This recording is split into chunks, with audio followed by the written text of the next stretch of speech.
Bismillahirrahmanirrahim.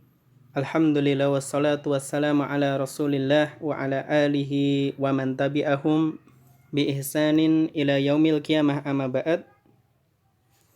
Para santri yang dirahmati oleh Allah Subhanahu wa taala, alhamdulillah kembali kita melanjutkan mengkaji kitab At-Tauhid Al-Muyassar yang dikarang oleh Syekh Abdullah bin Ahmad Al-Khuwail hafidhahullahu taala. Dan pembahasan kita kali ini masuk dalam bab ad-dabhu li ghairillahi, menyembelih untuk selain Allah. Demikian juga nanti kita akan lanjutkan yaitu bab nadar. Baik, kita masuk ke pembahasan pertama yang disebutkan oleh penulis hafidhahullahu ta'ala. Qala al-musannif hafidhahullah, penulis katakan ad-dabhu li ghairillahi, menyembelih untuk selain Allah. Yang pertama, ta'rifud dabhi, definisi menyembelih. Lughatan, secara bahasa, huwa fil asli asyakku. Ini asalnya menyembelih atau ad-dabhu itu asyakku, memecah. Au madalla alaihi, atau semakna dengan apa yang ditunjukkan oleh kata asyak, memecah. Wastilahan, dan secara istilah maknanya adalah izhaku ruhin wa ihraku damin ta'dhiman wa taqarruban bi tariqatin mahsusatin. Menghilangkan nyawa dan mengalirkan darah, ta'dhiman dalam rangka mengagungkan, wa taqarruban dan mendekatkan diri, bi tariqatin mahsusatin dengan metode tertentu, dengan cara tertentu. Kalau dia menyembelihnya untuk Allah berarti mengagungkan dan mendekatkan diri kepada Allah. Kalau menyembelihnya untuk selain Allah berarti dia mengalirkan darah, menghilangkan nyawa hewan tersebut untuk mendekatkan diri kepada selain Allah Subhanahu wa ta'ala. Oleh karena itu pembahasan yang kedua, aqsamud dabaihi. Jadi macam-macam penyembelihan. Salah satu aqsamin, terbagi menjadi 3. Yang pertama, dabaihu masru'atun, penyembelihan yang disyariatkan. Jadi penyembelihan yang disyariatkan. Yang kedua, dabaihu mubahatun, penyembelihan yang mubah, yang hukumnya boleh. Dan yang ketiga, dabaihu syirkiyatun, penyembelihan yang masuk dalam kategori kesyirikan. Baik, kita lihat perinciannya. Awalan, yang pertama, ad-dabaihu al-masru'atu, yaitu menyembelih hewan yang hukumnya disyariatkan.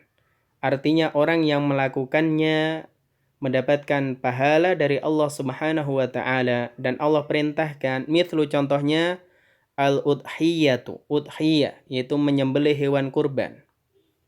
Kemudian udhiyah dinamakan udhiyah karena disembelih di waktu duha dan di hari raya Idul Adha. Yang kedua, dabhun nuduri lillah, menyembelih hewan dalam rangka bernadar atau menunaikan nadar untuk Allah Subhanahu wa ta'ala. Yang ketiga, dabhul hadyi, menyembelih hewan hadyu. Jadi menyembelih hewan hadyu ketika menunaikan ibadah haji misalnya. Kemudian yang keempat, dabhul fidyati fil haji wal umrati, menyembelih hewan sebagai fidyah dalam haji dan umroh. Jadi sebagai fidyah ketika seorang dia meninggalkan satu kewajiban dari ibadah haji dan umroh, maka dia itu diperintahkan untuk menyembelih hewan ini sebagai fidyah dari meninggalkan kewajiban tersebut. Kemudian yang kelima, dabhul aqiqati anil mauludi, yaitu menyembelih hewan aqiqah, yaitu ketika kelahiran seorang bayi. Maka ini dabhul aqiqah. Ini juga ad-dabaik al-masru'ah, penyembelihan yang disyariatkan.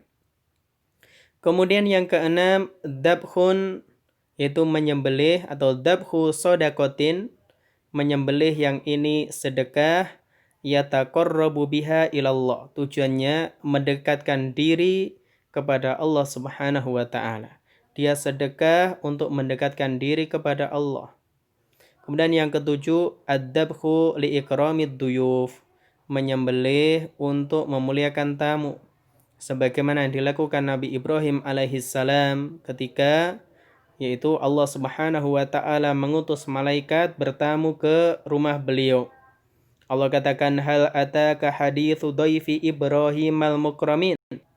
Maka apakah telah datang kepadamu cerita tentang yaitu dhaifnya, tamunya Nabi Ibrahim yang mereka ini dimuliakan.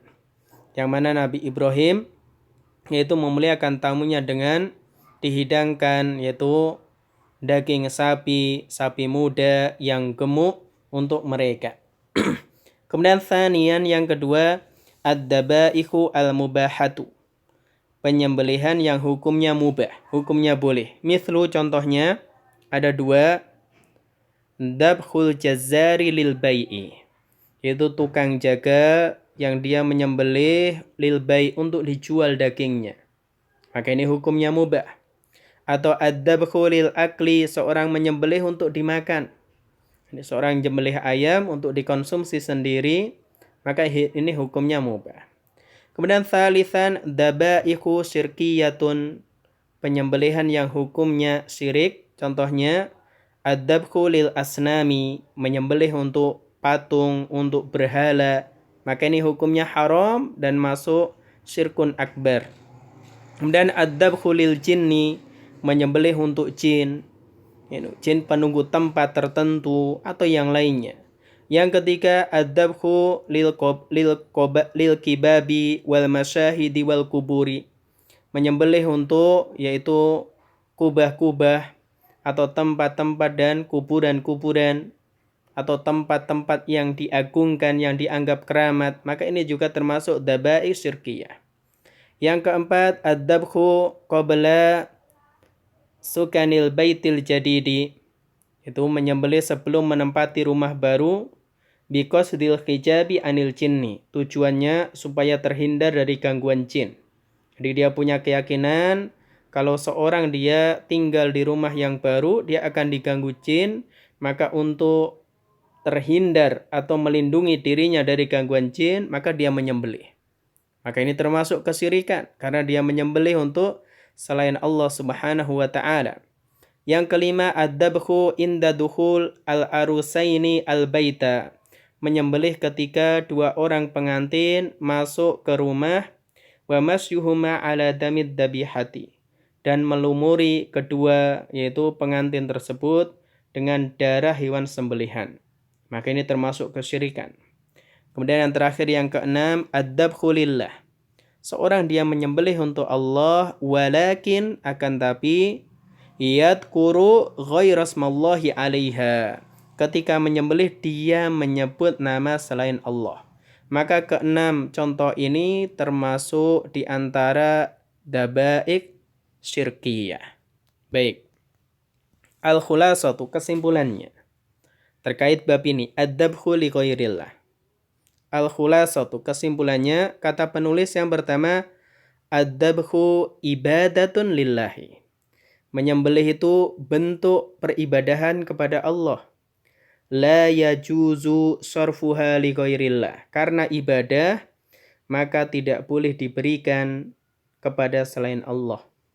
Wad dalilu qauluhu ta'ala, dalilnya firman Allah Ta'ala, Qul inna salati wa nusuki wa mahyaya wa mamati lillahi rabbil alamin.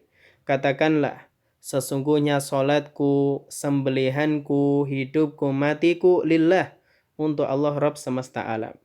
Maka disebutkan wa nusuki. Nusuk di sini maknanya sembelihan. Nah, sembelihan harus lillah, untuk Allah. Dan Allah memuji ini, maka ini menunjukkan bahwasanya karena sembelihan ini ibadah, maka tidak boleh diberikan untuk selain Allah. Yang kedua, ad-dabhu li ghairillahi yu'tabaru syirkan akbar, menyembelih untuk selain Allah termasuk syirik besar. wa fa'iluhu mal'unun, dan pelakunya dilaknat. Wad dalilu qauluhu sallallahu alaihi wasallam, dalilnya sabda Nabi, la'anallahu man dabaha li ghairillahi. Allah melaknat orang yang menyembelih untuk selain Allah. Rawahu Muslim. Baik, berarti sudah selesai pembahasan adzabhu li ghairillah. Kita masuk bab berikutnya, an-nadru li ghairillahi. Bernadar untuk selain Allah. Qala al-muallif hafidhahullah, penulis katakan ta'rifuhu. Definisinya lughatan, secara bahasa nadar artinya al-ilzamu, mewajibkan. Wa syar'an ilzamul mukallafi nafsahu ta'atan ghaira lazimatin ta'dhiman lil manduri lahu. Definisi nadar secara syariat adalah seorang mukallaf mewajibkan kepada dirinya sendiri ta'atan, melakukan satu ketaatan, ghairu lazimatin, yang asal ketaatan tersebut bukanlah suatu kewajiban, ta'dhiman lil manduri lahu, dalam rangka mengagungkan yang dinadari. Dalam rangka mengagungkan yang dinadari. Kemudian an-nadru ibadatun lillahi. Nadar itu bentuk ibadah kepada Allah. I'lam anna an-nadra ibadatun lillahi wahdah. La tasarrufa li ghairihi. Maka kata penulis, ketahuilah bahwasanya nadar adalah ibadah untuk Allah semata. Tidak boleh yaitu diberikan kepada selainnya. Jadi la tusrifu li ghairi, tidak boleh atau la tusrafu li ghairi, tidak boleh diberikan kepada selain Allah. Wa man sarafaha li ghairihi, maka siapa saja yang memberikan nadarnya tersebut kepada selain Allah, faqad asyraka syirkan akbara, maka sungguh dia telah terjatuh dalam syirik besar. Qala ta'ala, Allah katakan, yufuna bin nadri. Mereka adalah orang-orang yang menyempurnakan dan menunaikan nadarnya. Wa man nadhara li ghairillahi fala yajuzu lahu al-wafa'u bihi. Maka siapa saja yang bernadar untuk selain Allah, maka tidak boleh baginya menunaikannya. Tidak boleh dia menunaikan nadar tersebut. Maka ini hukumnya haram. Baik. Kemudian, mata yakunun nadru syirkan. Kapan nadar itu masuk dalam kategori kesyirikan atau dihukumi syirik? Idza alzamal insanu nafsahu syai'an li ghairillahi ta'dhiman wa taqarruban. Jawabannya, apabila seseorang mewajibkan kepada dirinya sendiri syai'an, yaitu satu ibadah, li ghairillah, untuk selain Allah, ta'dhiman wa taqarruban, dalam rangka mengagungkan dan mendekatkan diri kepada selain Allah tadi. Wa min dzalika mathalan, contoh dalam hal ini adalah ka'an yakula, seperti orang yang mengatakan, in syafallahu maridi faliqabril waliyyi fulan kadah minal ghanami awil mali.